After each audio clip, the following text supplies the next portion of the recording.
Los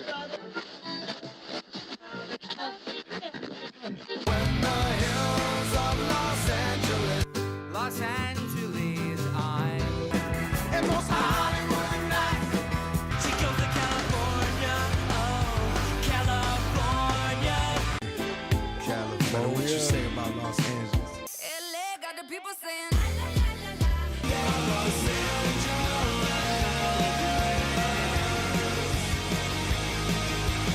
You're listening to Corner of the Galaxy on cornerofthegalaxy.com.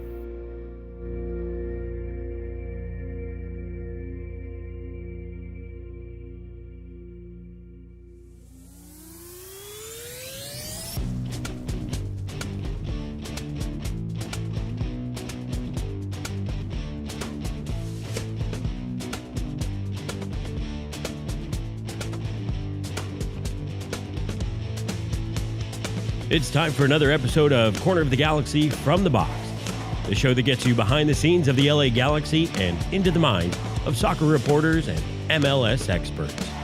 Your hosts for the day are Corner of the Galaxy's Josh Guesman and LA Times soccer reporter Kevin Baxter. Let's start the show. Hello, everybody, and welcome to Corner of the Galaxy from the Box on cornerofthegalaxy.com, coming to you on a Monday, March 18th after the LA Galaxy's 3-3 draw. Exciting game against St. Louis on Saturday night. Under the lights, in front of 25,174 of your most closest friends, a sellout for the LA Galaxy, 2 straight to start the season. Talk about that game, talk about the officiating, talk about all the stuff surrounding the club this week, and what the LA Galaxy are going to have to do better against Sporting Kansas City as they head on the road this weekend. All right, a lot to get to, a lot to talk about. We're glad to have him back and helping us out as always. Please welcome back to the show, Mr. Kevin, the Panda Baxter. Kev, how you doing, bud? Hey, did you see the SpaceX launch tonight? I did not. Did I miss anything exciting? It was pretty cool. I've seen space shuttle launches. I've seen, a lot of satellite launches in Miami, Right. like communication satellites and stuff. So I went space shuttle. That was amazing. But we were out walking the dog I'm a Southern California native, so I'm used to the contrails of missiles and stuff. But this one, you could actually see the capsule or whatever it is, the rocket going. It was pretty cool. So when I'm much closer to Edwards Air Force Base than you are, as you know. Yes, in Northern California where you are. My wife at one point worked for a company who launched things into space and stuff. And so she worked on this one project and it was going into space. And so they flew her because they had like the team that worked on it to go out to Kennedy in order to watch the launch. And they basically had this 3-day window where they were all going to be there and the rocket was going to go off, and it didn't go off in those 3 days. And she flew home and watched it on TV just like me. So that was her. I went to go see my rocket launch that never got to go up into space whenever I was there. But as soon as I got back home, it went up in space. So always fun. So speaking of rocket launches, I don't know, can we segue in this? LA Galaxy 3-3 draw. It was exciting. It was exciting. That was a horrible segue. I'll work on it. Okay. The next 1100 shows. Oh man, I don't even know if I should tell people that. Show number 1100 is tonight. This is it. This is it. That would have been a better segue with the rocket launch. Speaking of historic events. Historic events, 1100. Yeah, let's go. Speaking of the rocket launch and things launching into space, I don't know. Anyway, this is show 1100. I try really hard not to make 1100, not to make even numbered shows on Monday nights, but sometimes that happens. So I try to deny you the ability to ever celebrate any of the big milestones. But in this particular case, it happened. And you can see as we're celebrating. Oh, wait, no, we're not. We're just going to do a regular show. But this is show 1100. That puts us, since 2009, we're the longest running team-specific podcast in MLS history. And I think we have close to double the shows of most team podcasts. Even a lot of qualifiers there, but still something to celebrate. Anyone wants to send us champagne, we would gladly accept it. Champagne, tequila, vodka. I'm really at this point, bourbon, scotch. I'm in, however we want to do it. But yeah, show 1100. So works. So again, I like to do big things. We have some stuff maybe on the horizon here in the very short future that's going to sort of put us into some places where we could do some celebrating with everybody. If you guys all want to do, $1 and one. Let's see, how can we do? I was going to say, if you want to do $1,100 super chats, that would be great. $1 for every show. Everybody just start letting those roll in. No, but $1 super chats to celebrate 1,100. We'll gladly do that. So no. Yeah, problem. $1.10 would be a penny for every show. $1.11. How about that? 111. That type of thing. Yeah. Whatever. 1 cent. 11 cents or $1.11 or $11.11. It all has to be 11s tonight. That's what we'd like to see. So 1,100 shows. And by the way, I would like to point out, we have a joke that every podcast that's ever been done has had one thing in common, and that's been that I've been on the show. But the longest running co-host and probably the person who shows up the most out of anybody else besides me is you, because on Monday nights you're always here. So we're glad to have you as always. So anyway, that's what we got. So let's again. I want to get to the game. Exciting. It's a ridiculously exciting game. It's a stupidly exciting game. Go ahead. But as you get to the game, I think we should start off by saying, last week we talked about it. I'm still in my same position. I'm still kind of glass half full, glass half empty, both. I'm kind of like the Galaxy are doing some things good, and there are things that can improve on, which is good because y'all want to be improving. I mean, before we get into the game, the season, they're one of 9 undefeated teams still. Are you happy, sad? I mean, if you had told me at the beginning of the season that Yovelich would be tied with Luis Suarez for the leading scorer in the league 4 games into the season, I know. It's just wild. It's almost unbelievable. If you didn't have the blind optimism that I think a lot of Galaxy fans had leading into this offseason with Will Kuhnsen, with, Greg Vanney sort of getting to just focus on the team, and just with the signings they were going after, there seemed to be a lot. Is this what good teams are like? Like, I almost feel... Can I go back to 2009? And when in 2009 happened, I'd played soccer for most of my life, but professionally watching soccer in terms of really paying attention, like I went to my first Galaxy game in 2008. I watched that game. They lost by a whole bunch, by the way, to Dallas. I can't remember what the score was, but David Beckham was there, and that's one of the reasons I went with a soccer team that we went with. So it was fun. But 2009, I remember, at the end of 2008, Bruce Arena being put in there and not really having a good frame of reference for what that would mean. I mean, I knew Bruce and I knew sort of where he came from, that type of thing. But then watching them put together in 2009, was there the optimism in 2009 that there was this year? This feels like the most optimistic offseason I have ever witnessed. And that includes through all the MLS Cup years, because that's a weird time, Kevin. Once you win an MLS Cup, you're sort of like, oh yeah, well, they're good. You don't have to you don't have to guess what's going to happen sort of next year, right? You know the Galaxy are good. The Galaxy were good in 2009. They were good in 2010. They won a Supporters Shield. 2011 Supporters Shield and MLS Cup. 2012 MLS Cup. 2013 a decent team, and you knew they were going to be good. And quite honestly, 2013 seemed like a monumental failure during that season. And then 2014 you win an MLS Cup again. There was never any doubt that you were good, right? If you're watching the Galaxy, but this long stretch of not being good and witnessing it feels like this was the most optimistic offseason. So does that lead us to being like, yeah, we expected this? I don't know that I expected how they're playing. I think you picked the exact right frame of reference, 2009, because remember 2008, 7, 6, those were all really bad years. There was no reason for optimism. There was front office change. It seemed like last year we'd kind of reached the nadir of that again with the whole Chris Klein thing, the supporters boycott, player signings weren't working out. You can't really compare it to 2011, for example, Supporters Shield season, MLS Cup season. I think that was the year they went 14 games unbeaten. Mm-hmm. And 2012, 2014, the mid Bruce Arena years, you really can't compare. There you go. I have your chart. I have your chart for unbeaten. There you go. 14 unbeaten in 2011. And then 10 and 14. So you really can't compare this team to that. But I think you really hit on 2009 when they turned the corner, when Bruce came in, when they put all that bad juju behind them from 2008 and when they started to build for the future. And 2009 was the foundation for 11, 12, and 14. Right. But do we feel this? So here's the thing, though. If you remember 2009, one of my favorite seasons, by the way, Galaxy were surprise MLS Cup contenders that year, right? I mean, ultimately looking at what they did in 2008 and filing Ruud Gullit, and he's gone, and then they bring in Bruce Arena, and they're doing this stuff, and you knew Bruce was like in this rebuild, and you're sort of looking at the guys they got in the draft, and you're like, oh, they have Sean Franklin, they got AJ Del Garza, and Omar Gonzalez, and like you're sort of like, oh, they're building something, but it just didn't feel like what this offseason was. And again, maybe it's the roller coaster of watching the Galaxy up and down and being at the absolute bottom of a hill, looking up at what all the stuff that you have to do. And maybe that changes things, right? Maybe that changes how we appreciate what we're seeing now. But I just feel like I'm not that surprised. I'm a little surprised at how quickly Paintsville hit the ground running, but I'm really not that surprised because all the signings really clicked and made sense.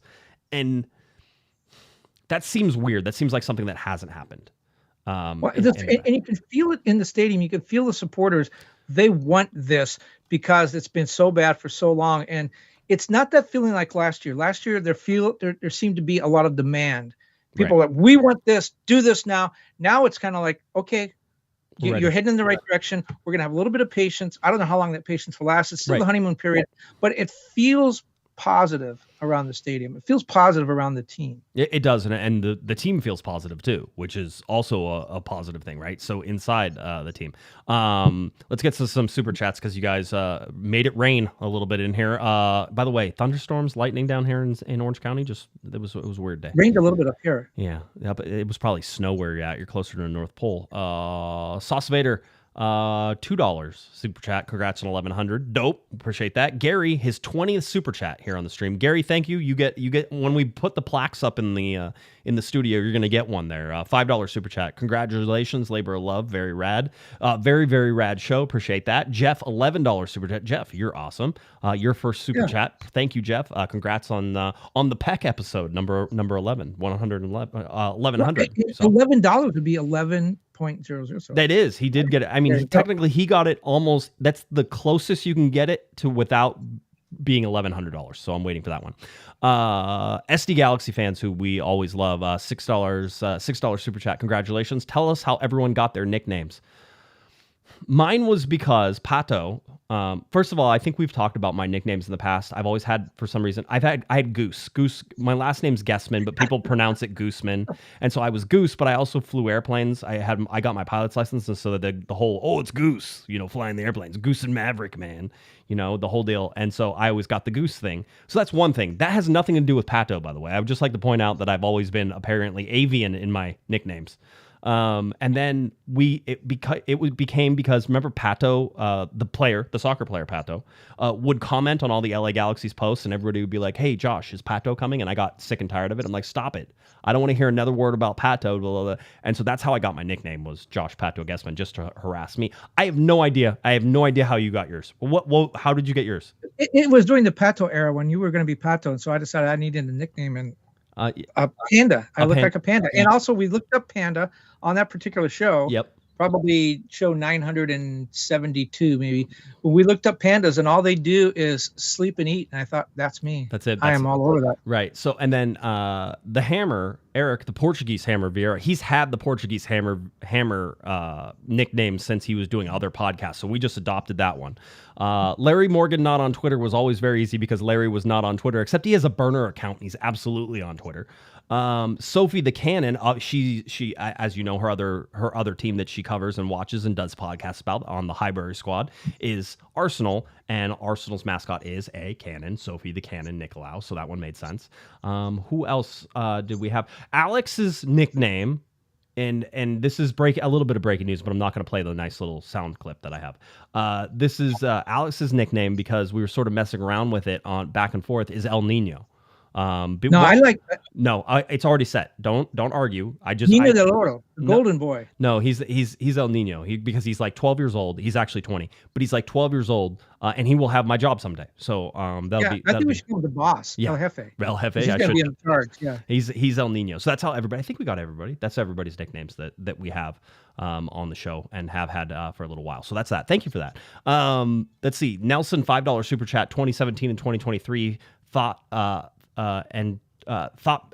me to be carefully optimistic, and last weekend's game is a good example. We're becoming a good team. That tie was awesome. Tie was also horrible, Nelson, but I understand where you're coming from. Alicia, let's see, that one went too far. Alicia with $2 super chat. Congrats on episode 1100, Corner of the Galaxy, from Raquel. Apparently. So thank you for that, Raquel. She put her name on there so I could say that. And your first super chat. We had Tonus, $20 super chat. Thank you for that. I know this is not 11 for 1100, but congratulations on your achievement. Go Galaxy. We appreciate that. Kyle, $20 super chat. Congrats on the milestone, Josh. If you haven't super chatted this man, you should be ashamed. He gives us 2 hours of content per week and news and rumors. Pony up to the man. Now, I like it how they know it's going directly in my pocket to blow on things that I see seem appropriate. It's like one of those easy listening shows. They play romantic music and people call in their request. Yeah. Have you ever done that? Have you ever put in like a request on a radio radio station ever. Have you ever called a radio station to try to win? They didn't something? have radio when I was young. Well, they did, but you had to crank it in order to get it to work. Crystal set. Tony, a $10 super chat. Congrats, Pato. 11 on 1100. We thank you for that. Raphael, a $5 super chat. Congratulations. Best MLS podcast. I agree with that. Thank you, Raphael. So that's what we got. We appreciate everybody's support. Back to the Galaxy. Remember that game we were supposed to talk about? 3-3. The Galaxy, I will say this in all honesty, I never thought for a moment the Galaxy would be in position to lose that game. I thought that they were more in a position to run away with that game, Kevin. And the fact that they had to tie it in stoppage time with Maya Yoshida's goal there is something that I did not foresee happening in that game, because I have, like we saw against San Jose, like we saw against early in Nashville, like we saw for a majority of the game against Miami, I saw a dominant LA Galaxy team that was putting shots on goal, that was causing all sorts of problems, that was making defenses look stupid. If you go back and watch the first goal that the Galaxy scored, and to watch Aude combine with Fagundes, and Fagundes back to Aude, and Aude to the top of the box to get to Yovelich, and Yovelich to stop, set, and fire past Berkey, it looked like St. Louis was standing still. It wasn't tiki-taka, right? Tiki-taka football is really, a lot of the possession and passing and going through people, but there are elements to that. Certainly. And to be able to break on the offside, right, or the opposite side of Joseph Paintsel and score a goal like that was really impressive. Then you go in and you watch, we can talk about the Galaxy. I'm going to focus on the Galaxy's mistakes, so let's talk about the Galaxy's goals. Being able to play Paintsel into space. Mark Delgado is a master.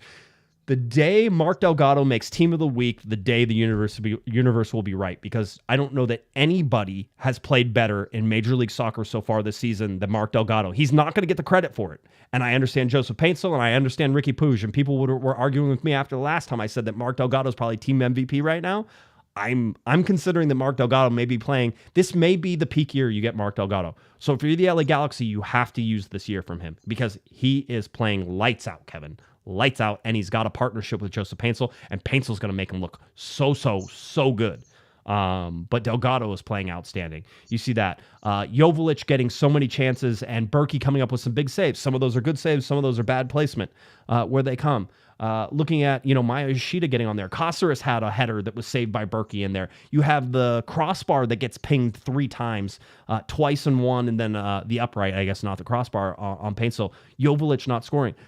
They were embarrassing St. Louis, Kevin. So how in God's green earth are they losing that game 3-2 at the end of 90 minutes and basically have to play it into extra time? How did that happen? Well, we're going to talk about the officiating. I think that had something to do with it. But I'm going to turn that around and focus on, yes, there were a lot of mistakes. And Yovelich could have had a hat trick, at least 2 goals. I mean, he had what was it? Let me look it up here. I got the stats somewhere here. Yeah. He had 5 shots and 3 shots on goal. Galaxy had 8 shots on goal. He had 3 of them. By the way, and I know you warned me about these stats. I have the MLS.com stats, and we've been warned that many of those are questionable, but that's what we have. And shots on goal throughout the league, Yovelich has 9 in 4 games. It's tied for second in the league. Yep. He has total shots. He has 16. He's tied for 6th. The Galaxy, who lead the league they lead the league in scoring, right? They're second only to Miami. Second. They lead the Western Conference, but Miami has played an extra game too. Not that they wouldn't still be leading with the amount of goals they were scoring, but and the Galaxy are second in shots in the league, and I think they're in the top 5. Certainly, they may be second there and 2 in shots on goal. The point is, they're putting the shots on target a lot. Yovelich is doing that. He has 4 goals. He's second in the league to Luis Suarez, as we mentioned. He could be doing better, but I mean, you kind of are seeing the new Yovelich who is scoring kind of mixed with the old Yovelich of years past who, is failing to put away some really good chances. And he's scoring, but he could, there's more there, which is sort of a good thing going forward. But what I was going to say is, yeah, the Galaxy dominated. They should have had more. They should have won that game. They came away with a draw. That's the bad stuff. Where I'm going to focus on the positive and see the glass half full is, did you think that you just mentioned after that own goal that was charged against McCarthy that easily could have been goalie interference and no goal at all? The Galaxy could have given up. They could have been dead. They only had a couple minutes left to play, and they get the header from Yoshida in stoppage time to tie the game. Yeah, they could have had 3 points. It looked like they were going to get none, and they came back and got one. That's not, something necessary to celebrate, like an 1100 pot or something. But when you look at what would have happened last year or the year before, it's progress. Maybe a baby step, but it's progress. It's progress, and I agree. But the bottom line is, though, that we've seen 4 games and the Galaxy really underperform in all but one of those against San Jose, where they put the game away and the game was gone early. And right now it looks like San Jose might get run over by everybody in the league, and so maybe that's not a very big accomplishment. The other games seem like big accomplishments. You went against right now what is quote unquote the best team in Major League Soccer with Miami, although I don't know if it really is Miami. Maybe it's Columbus. Maybe it's the LA Galaxy. There are certainly some arguments to be made across a whole bunch of things, but you need to see wins. And I think this game was the first one where you could really point to mistakes costing the LA Galaxy against a good St. Louis team. And so, one of the things, and let's get you lineups just that way everybody didn't know. You had McCarthy at the back, Yamani. By the way, 4th game unchanged lineup. I don't even remember the last time that happened for the LA Galaxy. I was actually asking the press box, I'm like, when was the last time the Galaxy had 4 consecutive unchanged lineups? And everybody's like, I have no idea, couldn't tell you. And bottom line is the 5th one we know will be changed because of Caceres and his red card that he got. That's it. So John McCarthy, Yamane, Yoshida, Caceres, and Aude. You have Delgado, Cerrillo, Puig, and then you have Fagundes, Yovelich, and Paintsel. Those were your players. The one I want to talk about, though, is Yovelich. Yovelich. I should say it correctly. I'm going to learn, Dejan. I'm going to learn. I'm going to work real hard on it because that's easy enough for us to do. But with Yovelich, looking at him, we started this whole season by saying he's one of the biggest question marks the Galaxy have because you didn't know what you were going to get for him. The idea was you surround him with enough talent, you put enough people in place there that he's going to be good for you, Kevin, right? That was the idea behind Yovelich and keeping him instead of going out and spending one of your DP slots on a striker. So they do that. They keep Yovelich. They surround him with Paintsel. They're going to eventually surround him with Pec, but Fagundes is there. You've been seeing the service, and we said at the beginning of this, and we'll credit this to the mustache man himself, Mr. Tom Bogert, but at the same time, it was absolutely a correct observation, which is if you're just an average striker with the people they're putting around you, you should score a lot of goals.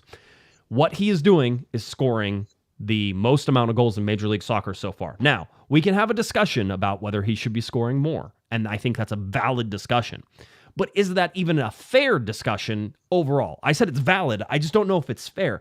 I am caught between 2 mindsets here, which is you're going from a guy who I think scored 7 goals all of last year. I can't remember what the total was, but it wasn't double digits, right? So you're talking about a guy who's played 4 games so far and has 4 goals. He's doing what you expected him to do. He's doing what you needed him to do. But the bottom line is, if you've watched any of these games, he might have had 8 goals by now.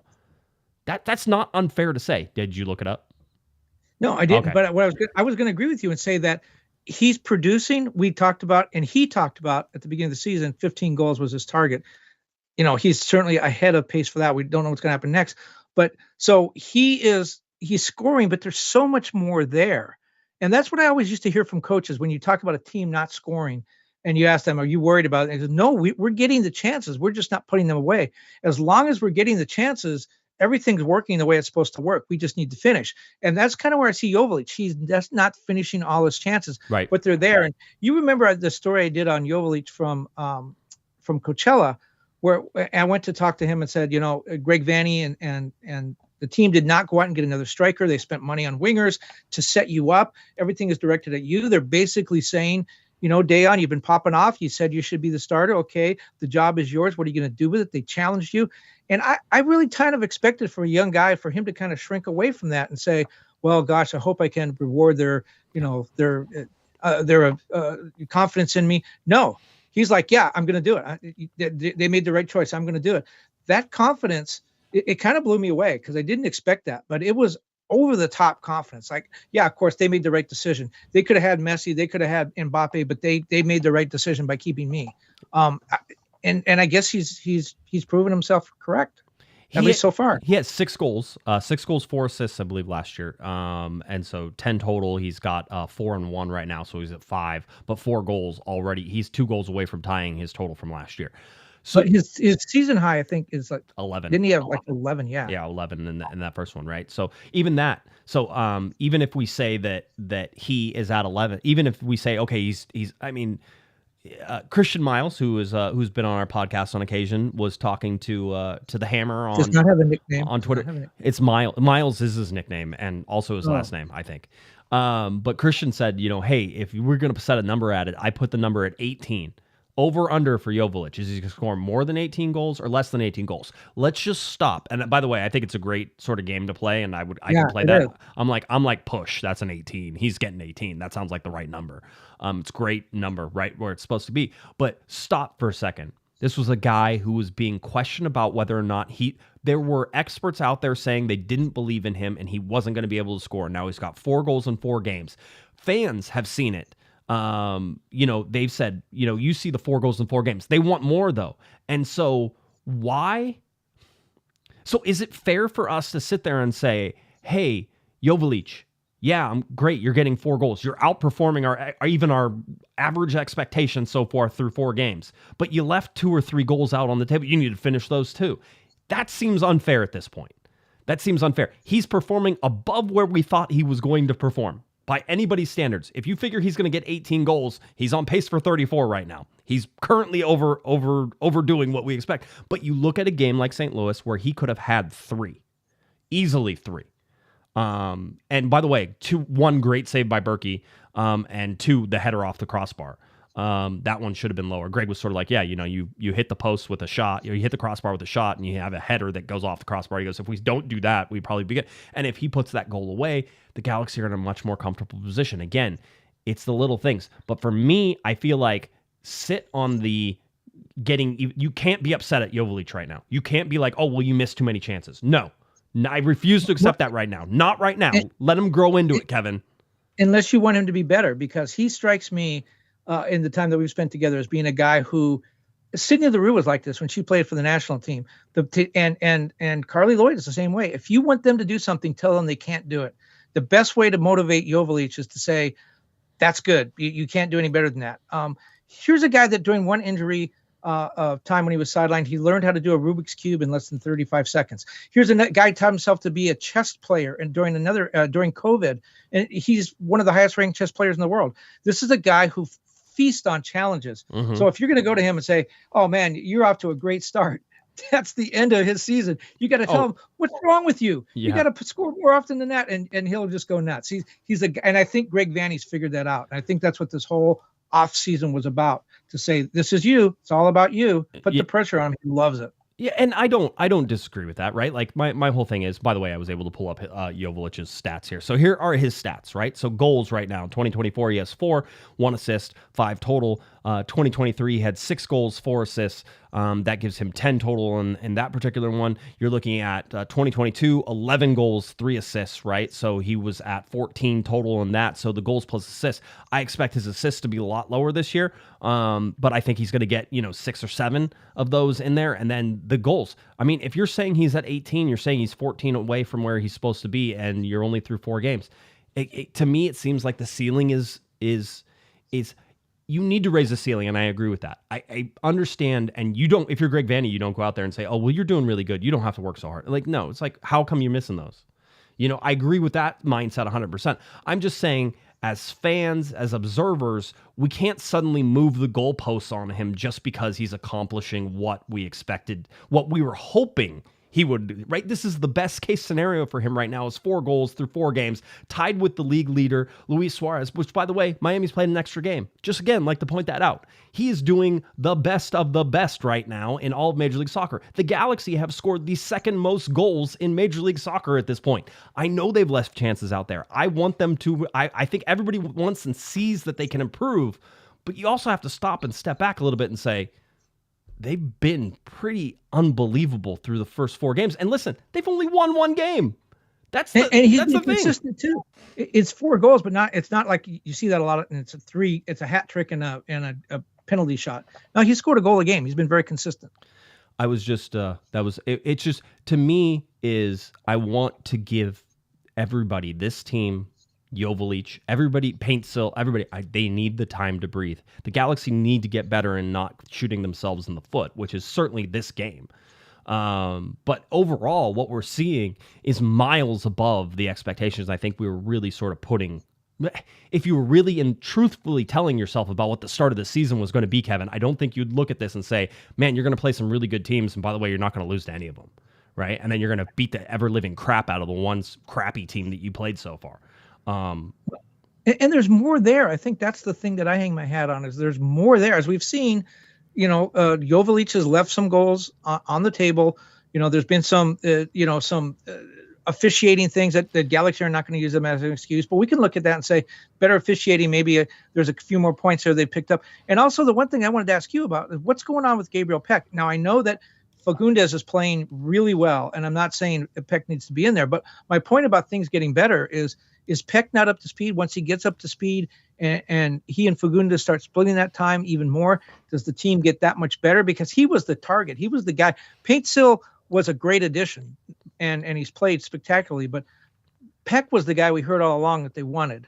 And he didn't seem to be, he hadn't started the game yet. No, I mean, well, he got married, right? And so that took some time. And so he had to miss the game against Nashville. And now Greg Vanny was talking about just sort of really finally getting him settled and getting him into things. So I think you're going to see his integration more and more. And he came on for Paintsill in this particular game, right? So he comes in and actually had a really good shot and had some dangerous things. It's eventually you want to see those guys on the field at the same time. I just think that there's time to integrate that. Maybe that time is now. And maybe against Sporting Kansas City, you're going to see a lot more Gabriel Pec. Maybe you're going to see Diego Fagundes coming in. But Fagundes is still playing really well. And so at this point, it's sort of like Pec is young. You're going to want your DPs to play 100%. That's sort of the thing. I'm going to show you this chart, which is the designated player chart. But one of the things I want to point out, and one of the things I want everybody to understand is that it's not just about these minutes, which we so often categorize as being here, but so often, Kevin, with the designated players the Galaxy have had, it wasn't like they were available and they didn't play them.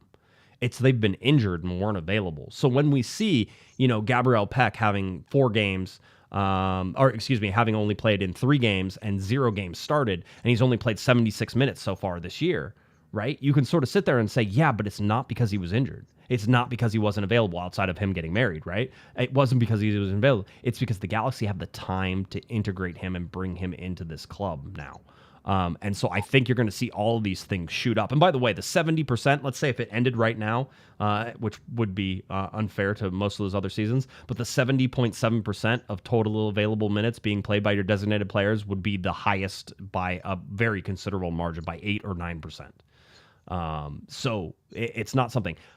With Pec, it's going to happen. And when that happens, I think we're going to see a little bit of a different Galaxy team as well.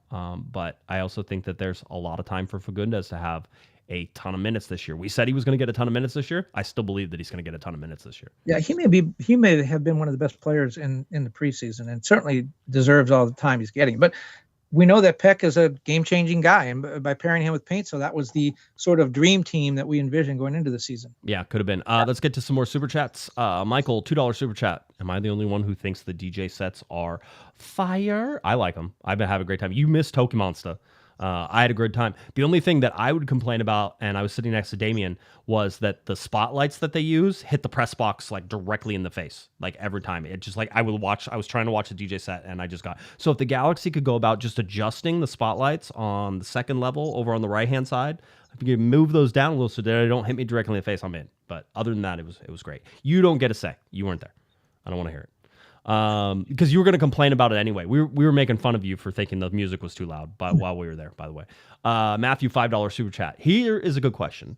Would your preseason self be happy with the first 4 games knowing the team carries momentum behind them? Preseason optimism is still alive, baby. That's from Matthew. So think about the preseason, understanding the momentum. If you had 1 win and 3 draws in the first 4 games, I think you would sort of say, man, they need a couple more wins in there to really be happy.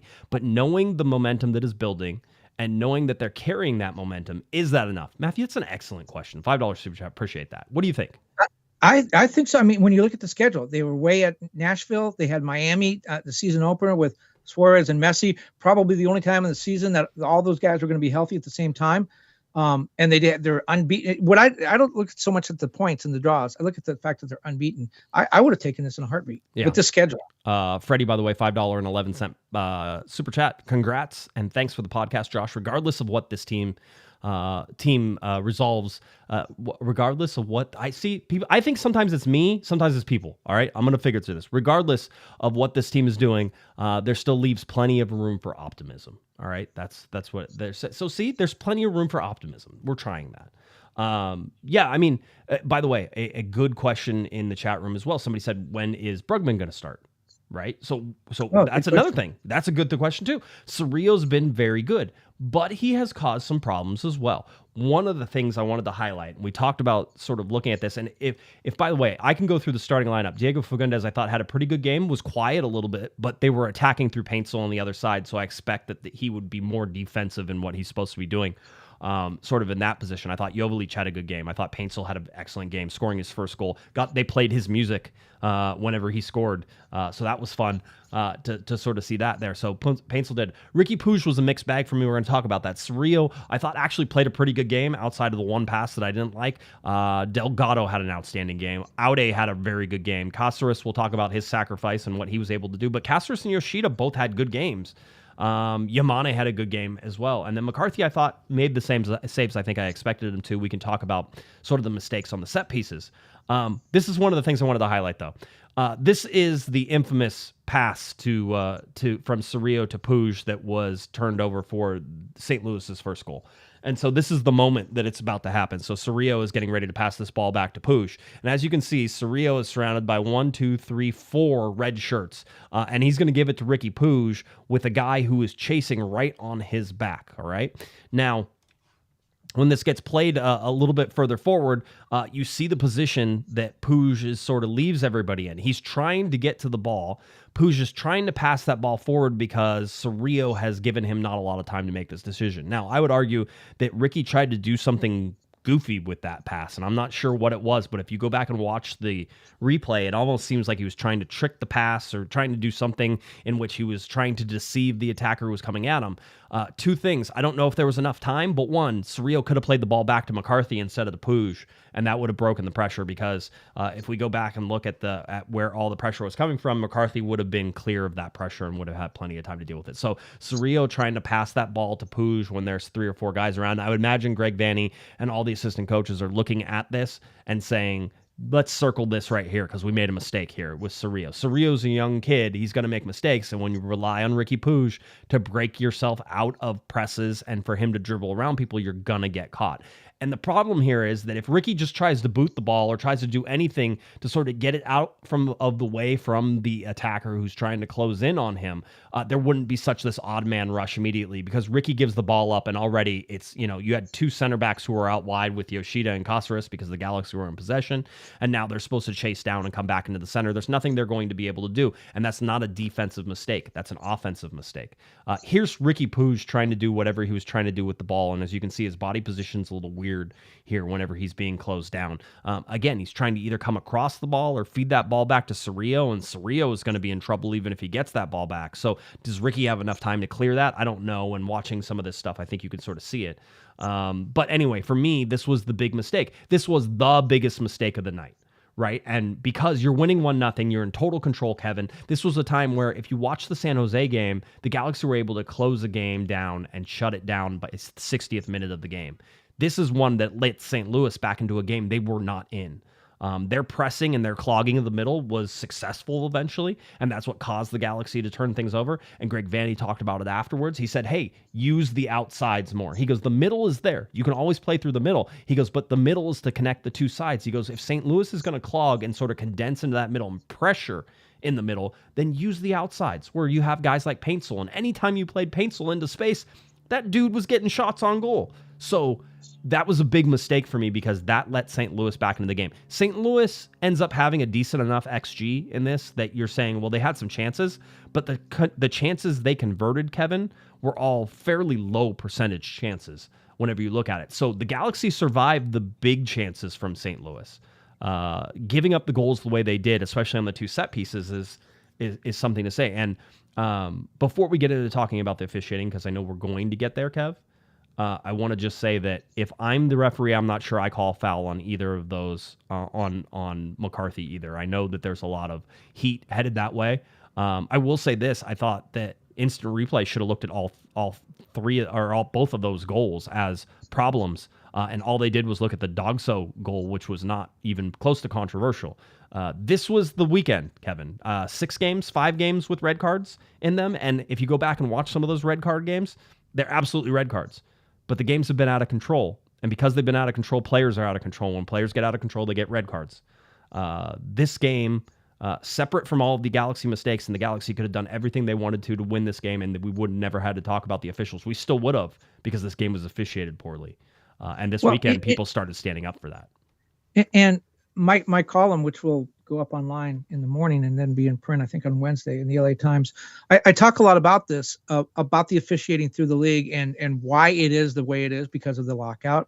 The fact that MLS is trying to convince itself that everything is great. They even sent, Don Garber even said in a conversation with The Athletic that all of the coaches and the players are very happy with the officiating. They're in favor of it. That is not at all true. And the MLS Players Association sent out a tweet knocking that idea down. A lot of people, even though they're on threat of fine, Maya Yoshida being one of them, talked about the officiating this weekend. There have been games. We know about the Galaxy, the first game, the yellow card on Delgado that turned into a red that was rescinded.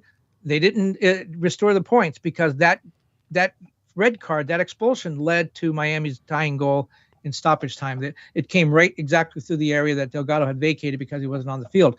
The Galaxy didn't get that point back. Kansas City and Philadelphia played a game where the referee lost touch with who was supposed to get the throw-in. The throw-in should have been Sporting Kansas City's, or excuse me, should have been Sporting Kansas City's. The referee gave it to Philadelphia. That led to a set piece that led to a goal that tied the game in stoppage time. Again, somebody lost a win. They had to settle for a tie. Laurent Courtois,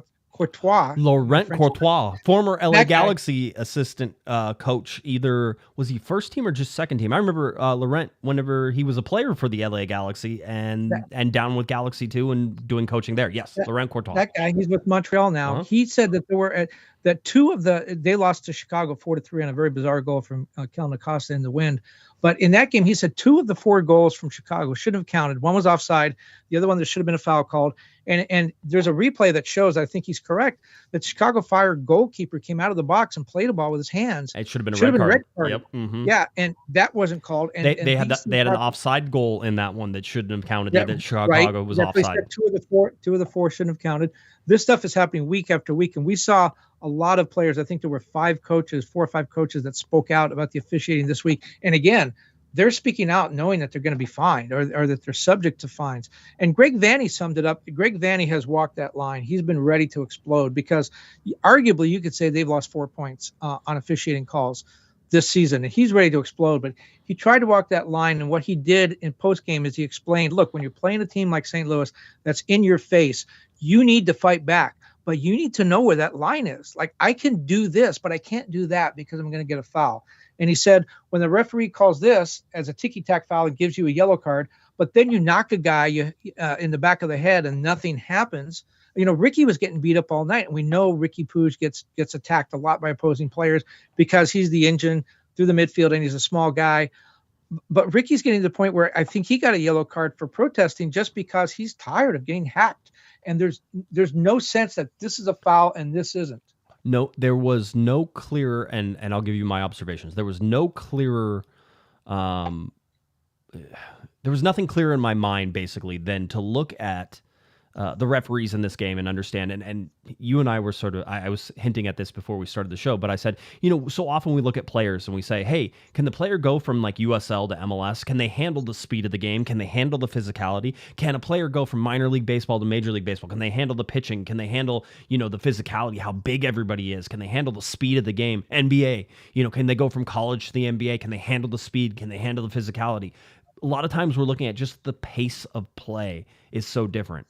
And these games this weekend, and especially the Galaxy game, it showed me that the referee was not used to the pace of play, that these two teams were playing too fast. The whistles were late. They were inconsistent. There was guessing by everybody on the field, the linesmen, the center referees, all over, the 4th official. Vanney was screaming at the officials for basically 90 minutes. All right, I'm surprised he didn't get a yellow card at some point in that as well, because he could have. I was sitting in press box saying, I have no idea what a foul is anymore. I was sitting next to Damian Calhoun, and Greg Vanny came out and said the exact same thing as soon as we got and Greg Vanny spent almost all of his life as an elite soccer player, college and pros, and a coach or player. But you've hit on the right thing, is that, first of all, the pro officials, the ones that are supposed to be working these games, the PSRA. Yep. They are arguably the best officials in the world. And I say that because Tori Penso, who was the center official at the last Women's World Cup, worked with an all-U.S. team in a World Cup final. Catherine Nesbitt, who was one of the ARs in that game, was also part of the officiating crew for the World Cup final, France and Argentina in Qatar. These are some of the best officials in the world. They're not working the games. People from League One. There was one guy that worked I think the guy that worked the Chicago game actually does like high school and lower college games and stuff. These guys, it's not their fault. Okay. They were set up to fail. You were right. They do not play on this level. And for Don Garber to say everyone loves the officials, there's no difference. That what he's saying is we can take a guy from USL 1, where most of these officials came from, and put him in Messi's spot, and the fans will not notice the difference. Right. They won't notice that it's not Messi. That's the same thing with the officials. And remember, there's 22 players on the field. There's one center official. He or she has more control over the game than the players do. And so these guys have been set up to fail. It's not their fault. You know, the guy who made the bad call, or what I thought was a bad call, on the Delgado foul that cost the Galaxy the game. You know what? That guy's a composer who's played at the White House. Brilliant guy, not an MLS official. That's not his fault. They ask him to do something he's not capable or not prepared at this moment in time. Maybe he'll be a great official in a couple of years. Right now, he's not, but he's a brilliant guy. He's not doing it on purpose, but they're just setting them up to fail. And it's really sad to see because teams are being hurt by it. Sykin Eric Design says a $5 super chat. Will the next home game have a DJ performance? Thanks. Are you talking about the DJ in the booth, which is yes, or are you talking about a Dejan Joveljic performance, which also I would say yes. Either of those are yes. There will be. I don't know who else. I get it. DJ. Yeah. Mr. Provino said $5 super chat. Does VAR get the in-stadium video feeds or just the Apple TV feeds? They get every camera that is available in the stadium and everything else that happens. A lot of it is more than just the broadcast one, so they can see other stuff. All right. And by the way, that's a good point. The VAR reviews are they're granted small sample size, only 4 weeks into the season, but they're up in some cases by double of what they were last year at this point, which tells me that exactly what you're saying. The officials are going, holy cow, I didn't see that. That happened so fast. I better go look at the video. There's a lot of standing around looking at the sideline officials. There's a lot of there's a frozen officials. There's no decisiveness because they didn't see it, because they're not used to how quickly it goes.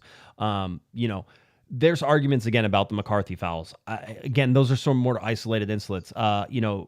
Isolated incidents for me, because if you look at the whole entirety of the game, it was not consistent. And usually, and this is totally true, St. Louis had bad calls. I was sitting there going, oh, that's a foul. And I go, oh, they didn't get the call. It wasn't that I was sitting there calling Galaxy fouls. I was trying to call all the fouls. And Damien can vouch for me because I think he's going to ask to have my seat moved here pretty soon. That's what I think. He's going to be like, you need to go sit away from me so I can get work done. But I sit there and go foul, and then there's no whistle. I'm like, okay. And then I don't say anything, and they call a foul. I'm like, that wasn't a foul. There was nothing there. It was light contact. Like, why would you call that? And I'm like, well, that's a yellow card, not a yellow card. You didn't know what a yellow card was. You didn't know what a foul was. None of that stuff. And normally you would say it hurts both teams, right? And it hurts both teams equally. It doesn't. And that's the whole problem. And it never does, right? That's a false statement. Oh, well, bad officiating hurts both teams. No, it hurts one team more than the other. Sometimes you're the benefit of bad calls. Sometimes you are at the mercy of those bad calls. And the Galaxy were at the mercy only because they wanted more possession. So whenever they got fouled, Paintsville got fouled 2 feet in front of a linesman. They didn't call it. St. Louis ran the other way and got a shot on goal that could have been a goal, and nobody called a foul that was very clearly a foul 24 inches from the linesman. Everybody just stood and stared at each other. And they're like, oh, I guess it's not a foul. It was almost like they almost played in the linesman's pocket at that point. Well, you're right, and Greg Vanny talked about that. It doesn't work equally because St. Louis plays a different style than the Galaxy, and their style of play is a little bit in your face, and if fouls aren't being called, it definitely benefits them. And then the Galaxy try to retaliate or try to defend themselves, and they don't know where a foul is. And again, I just want to go back because I really want to make this point.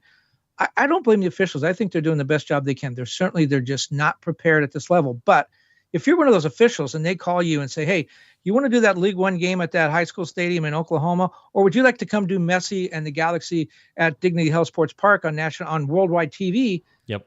Of course you're going to say yes, and you're going to say yes for a couple of reasons, because you've always wanted to be in the big leagues and you just got called up.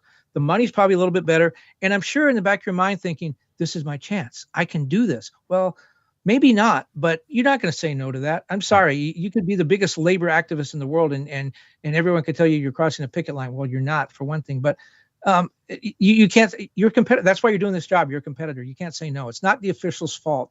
They've been set up to fail, and it's institutionally pro and MLS. And by the way, to settle the strike, people want to know, to settle this strike, the offer that pro made, they send up bullet points about it.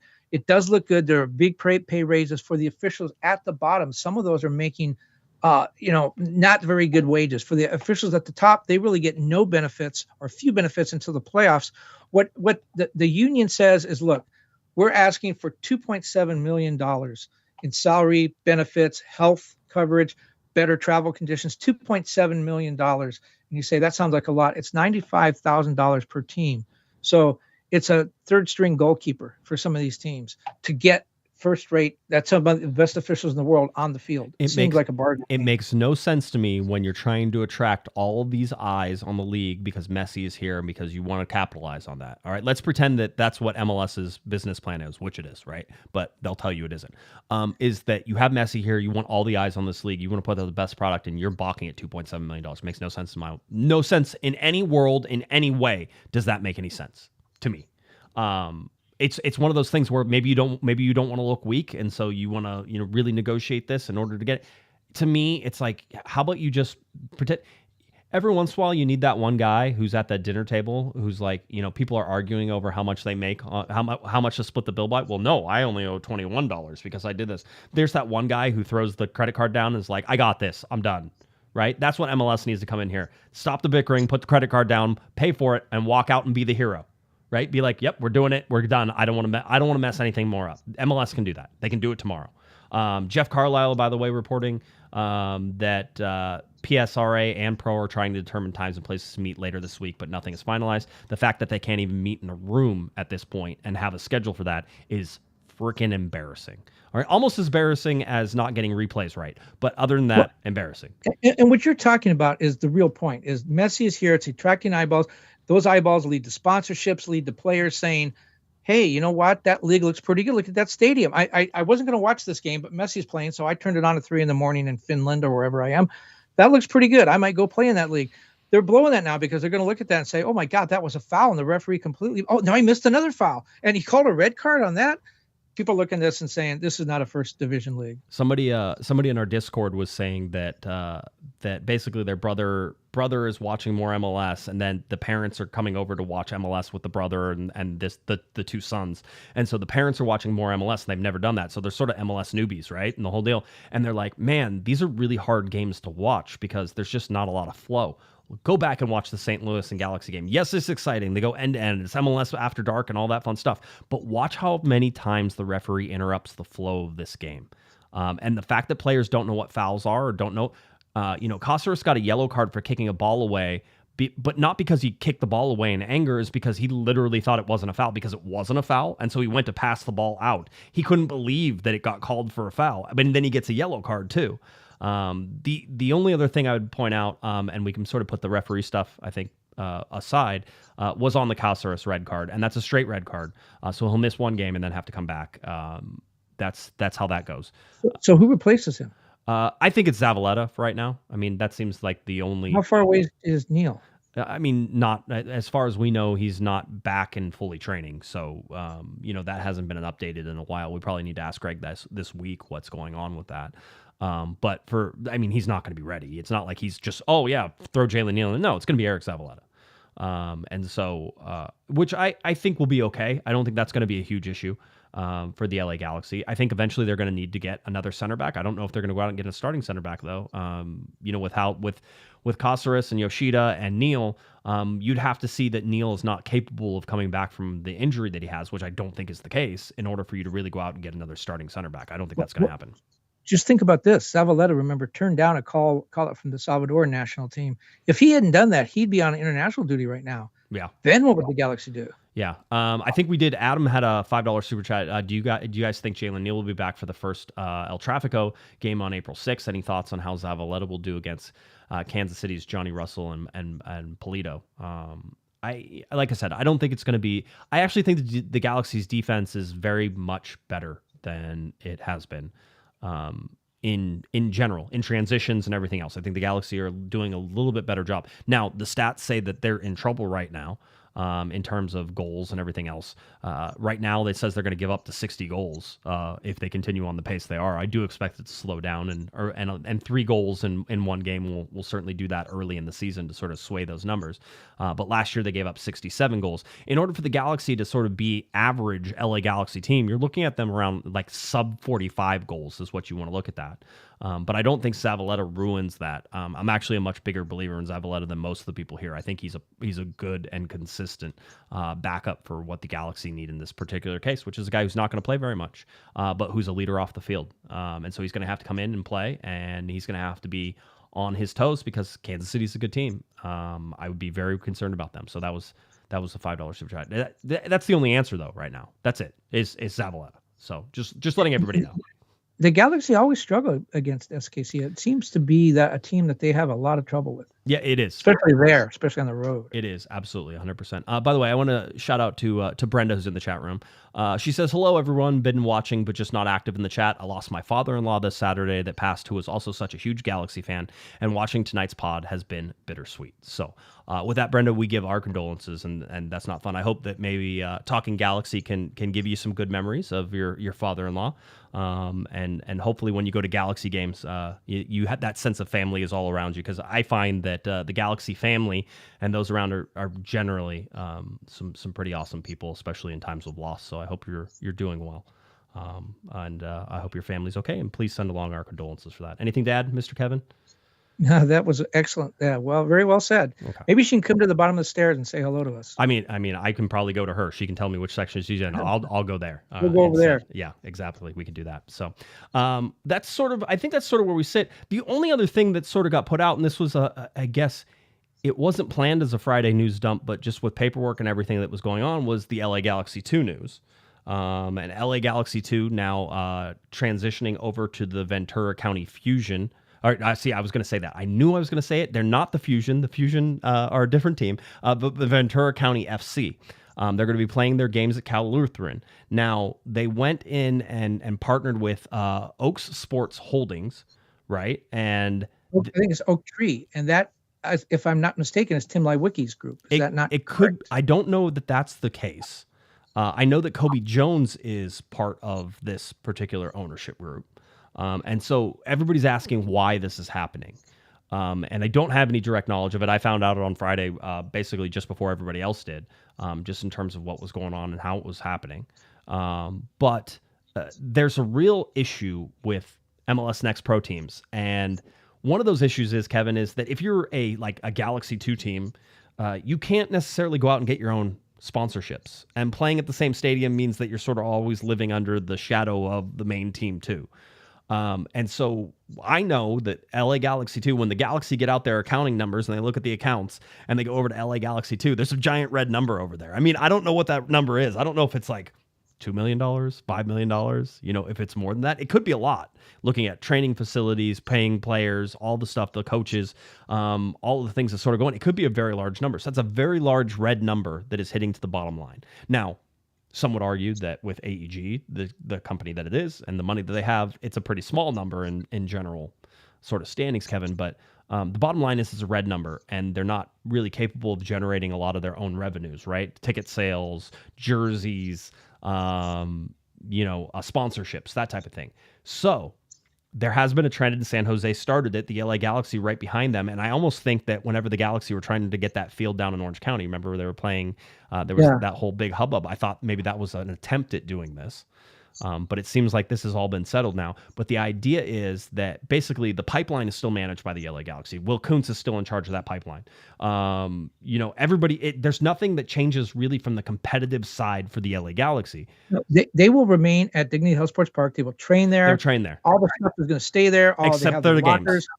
Well, they'll play, I think, the U.S. Open Cup game, at least the first one, they'll play at the track stadium. Right. They have 3 games. So they have their first 2 season games because the field at Cal Lutheran isn't ready for them, but the first 2 season games and the U.S. Open Cup, so they have 3 games, and then everything else will be played at Cal Lutheran from there So on. what they're going to do is they're just going to bus from Dignity Health Sports. Every game is a road game, essentially. Bus up there, play the games, come back. And Cal Lutheran now, by the way, on a soccer high, they are the division NCAA Division III women's national champions.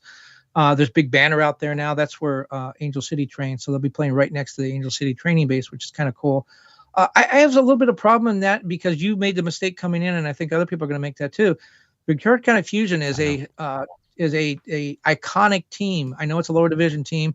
Went to the finals of their I guess their League One or whatever the league they are. They went to the national finals a couple of years ago. It's an iconic team. A lot of great players come through there. This is going to hurt them. They're a small team. Anybody that goes to a Galaxy 2 game to see professional soccer and doesn't go to a Fusion game, it's going to hurt them. I'm not real, the idea of supporting local soccer, I wish they hadn't done that. But what I find interesting is, and I know people don't like me talking about this, but LAFC took their next pro team to Cal State Fullerton, which is way closer to Carson. And then the Galaxy kind of go to an area that I think more people might assume would be LAFC territory since it's north of downtown, and they go there. Both teams kind of leapfrogging each other. It just seems a little weird. Maybe both teams are reaching out to different fan bases. I don't know if that's part of it. For so many people who are like, and I'll liken this sort of the U.S. Open Cup. So many people were like, well, now I won't get to go to Galaxy 2 games. I've been to Galaxy 2 games. You weren't there anyway. All right. So don't tell me that you were there. Some people certainly were. And certainly people who listen to our podcast are more likely to be at Galaxy 2 games than anybody else. But what I'm saying is there wasn't a large contingent of people at LA Galaxy 2 games.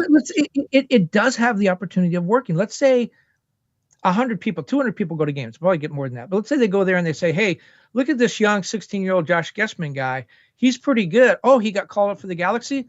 I'll go down and see him. You see that with minor league baseball all the time. You see a kid in the minor leagues and he gets called up to the majors, and people make the pilgrimage to the big league park to go see him play. Right. I mean, that's not gonna change the season ticket numbers a whole lot, but it does kind of grow the brand. And now the Galaxy, in a sense, are expanding way north. It's over 150 miles north, right? 120 miles, anyways, from Carson up to Ventura. Or up to Thousand Oaks. So that's the crazy thing too, is like you play in Thousand Oaks, but you're Ventura County. Like it feels like you're not quite getting to where you needed to in order to really center in on the Ventura County, right? Like that part of it. But Thousand Oaks, I say this for everything because people always make this argument. It's like, well, what if the Galaxy, the LA Galaxy, were to move their stadium somewhere? And it doesn't matter. Wherever you move it, you're going to move it further away from some people, and they're going to be like, well, now I'm not going because it's too far away. And you're going to be moving it closer to people. And some of those people are like, well, now that it's so close, I'm going to go, right? There's all of these balances. So when you move it to Thousand Oaks and you go to those games, there's going to be people, and I saw them, we've had some in the Discord, they're like, sweet, that's only 20 minutes away. I'm going to be going to those games now. I would never go to a Galaxy 2 game, but now that they're playing at Cal Lutheran, I'm going to be there, right? So you can move things to centers. Yes. Well, to the point of what you're making, what happens when the San Diego team comes in? Do you think there are Galaxy fans in South Orange County, San Clemente, Capistrano, Mission Viejo down there that might actually be slightly closer, or is an easier commute? There's zero chance because that's the worst traffic ever in the history of traffic, is trying to get down to San Diego. We were just talking about that. You drove, Kevin. Was it just so lovely going down to San Diego every time? I spent more time on the freeway than I did watching soccer games for those. I'm not saying you're not incorrect, because I do think extreme South County stuff could be technically closer and as you look. But I'm just saying that's not an easy commute to get down there, right? So it's, yes, some. Absolutely. As I don't want to argue against my point, which is whenever you move something, some people are going to be closer, some people are going to be further away. You're going to sway people and there's opinions and everything in that. So absolutely 100%. It seems like this is going to be a trend, and one is to capture more dollars, right, and to try to offset the cost of developing players. And so by separating it out, having its own merchandise, and then that Oak Sports Holdings will actually do some of that management of those sponsorships and the business opportunities and that type of thing. So that's their job, is to offset the money that the Galaxy are sort of spending on this. And obviously they get to put some in their pocket, and the Galaxy get to put some in their pocket, and they'll split all that stuff as it goes. And ta-da, there you have it. But that's one of the things. I don't know what to think about this. I do think you're going to see more of this in the league. I think a lot of teams are going to end up doing this. There is zero chance that they're ever getting back to USL because people are like, seriously though, it was like, when can the Galaxy go back to USL? It's not happening. MLS should have bought USL whenever it had the chance. And I know that sounds like heresy for people. But I'm just telling you what I think the league should have done, because now the Hammer and I were talking about this, and he was like, so what are they trying to do with this MLS Next Pro? They're trying to make it a crappier version of USL, because that's what it sort of is coming out to be right now. And I think I agree with sort of how that gets laid out. That's what I see right now. Totally open to change. Show me the change, show me the money. I'm ready to be a believer and a convert. But as I sit there right now, I'm sort of, one is the news about them changing names and doing stuff doesn't bother me one bit whatsoever. I don't think it should bother anybody else. That's still the Galaxy 2. They're still an MLS Next Pro. They're still playing games. You didn't go to those games anywhere. The pathway's still the same. Really, it's like, they change colors and that's it. You're done. Well, and if it works and every team makes $95,000, then we can get the officials back. There you go. See, we're so close. This is it. It hinges on this deal. I didn't know. But anyway, so that's what we have on deck for that. The Galaxy will get ready to play Sporting Kansas City coming up this weekend. 5:30 p.m. is your kickoff on Saturday, March 23rd. The game on MLS Season Pass and Apple TV. We expect that kickoff is 5:40 p.m. from this particular game, but one to watch for sure, and one we'll all be excited in. I will, of course, be under siege, Kevin, because my wife will be traveling out of town. It'll be me and my son, and I went to him and I said, hey, buddy, it's going to be, he's 4, all right? So I said, hey, buddy, it's going to be you and me. We got 4 days together. You think we can do this? And he looks at me and just goes like, almost starts crying and goes like, no, we're not going to make it. And I'm like, oh man, I think you might be right. So we're going to have to lean on everybody in order to do that. So yeah. So what are the 4 days? I'm not. Why would I tell you like my personal just thing? Are we gonna have an 11-1101 pod next Monday? Yeah, we'll be fine. Don't worry about that. Okay. We'll be all set and whole by then, hopefully. So we'll be good to go. So anyway, that's it. Again, thank you for the support on 1100 shows. There's people always ask me how I've been able to do this, and it's one of those really cliched things, which is one show at a time. I didn't think about going out and doing 1,100 shows. I just thought about doing a show on Monday and then one on Thursday. Back in the day, it was like one on Wednesday and then another one on the next week on Wednesday and then another one on the next. That would seem like such easy times, Kevin. I don't know how people do just one podcast a week. It seems like there's always so much to talk about that you could do 2 or 3 a week easily. So, but my wife says that I'm only allowed to do 2 because that's how many we were doing whenever we got married. And any more would be like an increased use of the marriage, and that would be against the bylaws, I guess. So, yeah. So just would you want to do one every night? No. There's not much to talk about. No. I mean, I could if you wanted me to, but you'd have to pay me a lot of money because, I'd have to get divorced. More than you get now? Yeah. I'd have to get divorced and, find another wife and do all that stuff because I'm sure that one would be like, nope, nice try. So, anyway, that's where we're at. Well, sometimes people don't know. I mean, I'm not complaining. I have a great job. But for instance, the Angel City game yesterday was on a Sunday. It was originally scheduled for Saturday, and it was Saturday for months and months and months. So I went to my wife, Mrs. Panda, and said, Angel City plays on Saturday. I got to go to the game. She said, okay, I'll schedule it so I work. Mm-hmm. And then we bought theater tickets for Sunday. Yep. Then Angel City changes the game, and I went to my Mrs. Panda and said they changed the game to Sunday. And she goes, "That's okay, you can go, but when you come home, your stuff won't be here anymore." So I had to make a choice. That's right. No, it happens, and trying to adjust all that. And then I'm stupid enough. I have another hobby that takes up most of my time too. So my Saturday was get up at about 6 o'clock in the morning to be out at the train club and get the train set up. And we ended up having almost 2,000 people who rode the trains that day.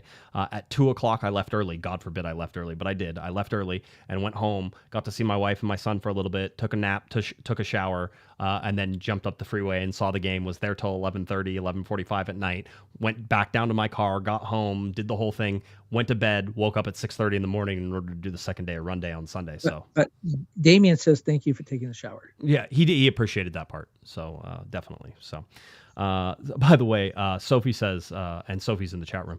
Sophie says the panda's wife is cooler than him, and we all knew that. So that's not a thing. So, that's not a news. Don't do the news music for that. No breaking news on that one. So definitely. But yeah, that's where we're at. So LA Galaxy 3-3 draw I think a disappointing one for them. You could see it a little bit, but their momentum is still there. They're still pretty high on this team, so I don't think anything's broken now. Going to Kansas City is going to be a difficult game, a very fun one to watch, I think. Well, here's what I'm going to say coming into that game, because at some point the Galaxy are going to lose. We know they're not going to go undefeated for 34 games. I think that could be a turning point in the season, even if it happens this week, because, as you said, they got this momentum. They haven't completely fallen apart yet. They've been able to get draws. How they bounce back from a win, I think, will tell us a little bit of probably more about this team than we've seen so far. I'm still a glass half full kind of guy, right? But I'd like to see how they bounce back from a win. Well, from a loss. Yeah, I would say, I'm waiting for the adversity sort of check. And again, we saw some of that in Nashville. With adversity down 2-0 and come back. You see adversity against St. Louis. So, right, coming back after that controversial goal that was called an own goal, just minutes from the end of the game, and they come back and draw. That was an adversity check. But again, losing a game, and then how do they bounce back from that? It'll be an interesting one to see. Interesting one to see. All right. I think that about does it for us. So let's get on out of here. If you're looking for Mr. Kevin Baxter on Twitter and X, it's at KBaxter11. Head on over to latimes.com for all the soccer articles. Remember, he's going to have a good one tomorrow about the officials. Make sure you read it. latimes.com. We're excited. Yes? Were you going to say something? No. Okay, good. I just want to make sure you look like maybe. All right. If you're looking for me on Twitter next, at Guesman, at Galaxy Podcast, head on over to cornerofthegalaxy.com for all of our wonderful, wonderful offerings. We have another article by Catamount, I believe, will be out on Tuesday. So that we'll be looking at that for coming out on Tuesday or Wednesday and having that. That does it. The LA Galaxy 3-3 draw coming up against Sporting Kansas City on Saturday. A lot to get to. A show on Thursday. I think the Hammer is back, so we'll have a lot of fun with that. All right, for Mr. Kevin, the Panda, Baxter, I'm Josh Pato Guesman. You've been listening to Corner of the Galaxy from the Box on cornerofthegalaxy.com. Take it away, Mr. Michael Araujo. You've been listening to the Corner of the Galaxy podcast on cornerofthegalaxy.com. You can follow the show on Twitter and Instagram at Galaxy Podcast. And be sure to check out and subscribe to iTunes, Stitcher, and Facebook by searching for Corner of the Galaxy. Fans, we thank you for listening, and we ask that you be kind and courteous to your neighbors as you leave the podcast. We thank you for joining us and look forward to seeing you again. Until then, I'm Michael Araujo, and on behalf of the entire Corner of the Galaxy crew, goodbye.